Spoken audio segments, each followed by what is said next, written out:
Now, today's top stories and Power of 5 weather from News 5. Sponsored by Akron Children's Hospital. Good Sunday morning, Northeast Ohio, on this 19th of December. Saw a quote the other day related to disinformation, referring to it as the hacking of the human mind and pointing out that the most dangerous kinds of disinformation are the kinds that we already agree with. It's something that stood out because it's something election officials across the country find themselves dealing with these days on an almost daily basis. At the Cuyahoga County Board of Elections on Monday, election officials conducted an audit of the November election. It's not that there were any claims of voter fraud or even voting irregularities. This is just a routine double check that happens with every election, big and small. So from 2010 up to today, we've audited 42 elections.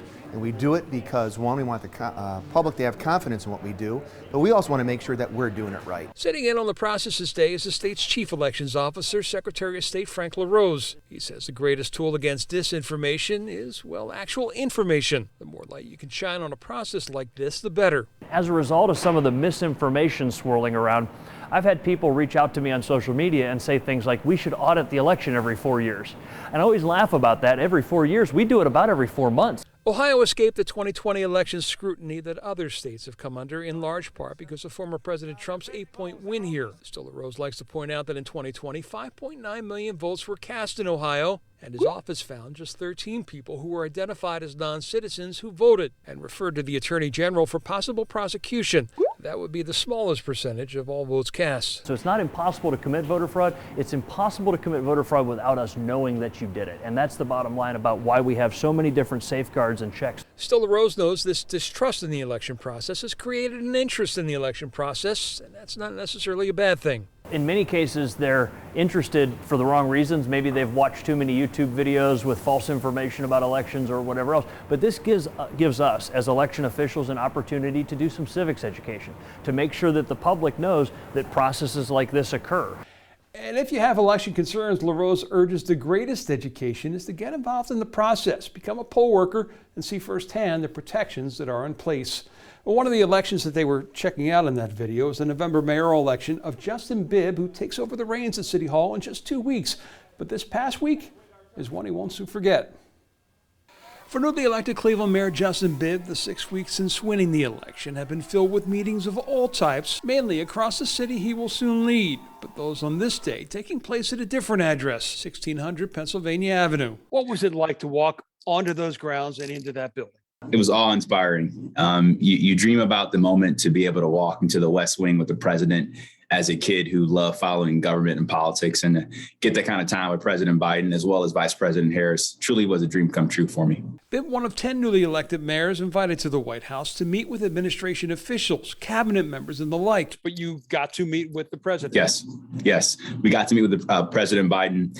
And the biggest thing he told us mayors is that being the mayor is probably the best job in American politics, but it's also the hardest because voters know where you live, they have your phone number, and they want immediate action. When mayors new and old go to a place like the White House, it's usually in hopes of returning to their cities with a few extra federal dollars in tow. For Bibb in Cleveland, it's a little different, as the city is currently on the receiving end of over $500 million in American Rescue Plan money, the 8th most of any city in the country. We're going to be well positioned as we begin to take office in January to finally make some very focused and strategic investments around many of the structural issues that have plagued Cleveland for far too long. Everything from the digital divide to making sure we can eradicate our lead paint crisis, to ensuring that forgotten neighborhoods, particularly in the southeast side, gets its fair share, because those communities were hit hardest the most during this pandemic. And for us to truly have an inclusive comeback, we got to invest in those communities across our city. Well, one of the exciting aspects of the job will be helping to shape the future of Cleveland's North Coast, an area that has come a long way in the past 30 years and is poised to grow again. Since Voinovich Bicentennial Park opened in 1988, there has been a missing piece connecting the Great Lakes Science Center to the park itself. On Wednesday, the link was completed. Outgoing Mayor Frank Jackson helping to cut the ribbon on this $12.3 million pedestrian bridge. It takes about 2 minutes to close, but we sped up through time lapse to 6 seconds. This is an iconic bridge for an iconic city on an iconic harbor. It's a bridge that was first proposed nearly 2 decades ago. In fact, so long had the span been in the works that it had to be raised 2 feet to accommodate the rise in Lake Erie's water levels in that time. For Good Time 3 owner Rick Fryan, it's a welcome addition. We've been down here through all the growing pains, and the future is, the possibilities are endless. And they look to come at a quicker pace. It was a year ago this week that the Rock and Roll Hall of Fame unveiled its $100 million expansion. Groundbreaking is set for this summer on the project that will include room for the museum to grow and more. Our expansion is going to activate the lakefront even more. We're building things that aren't just for museum visitors, they're for community access and community activity. Also moving forward is the Haslam Sports Group's vision for a land bridge over the Shoreway. ODOT joining the city this summer and providing the $5 million to get the planning and engineering started. Not just a pedestrian bridge, but a land bridge that will be green space that will encapsulate the freeway and railroad tracks so that people could just traverse it like they traverse the malls. There's also the blank canvas that is the former Portland north of the stadium where the NFL draft was held. Projects that look to shape the future of the city that Mayor Jackson said he looks forward to watching happen from a distance. I look forward to retirement, yes. With Democracy 2021, I'm John Kosick. Enjoy your Sunday, holidays, and stay safe. Sponsored by Akron Children's Hospital.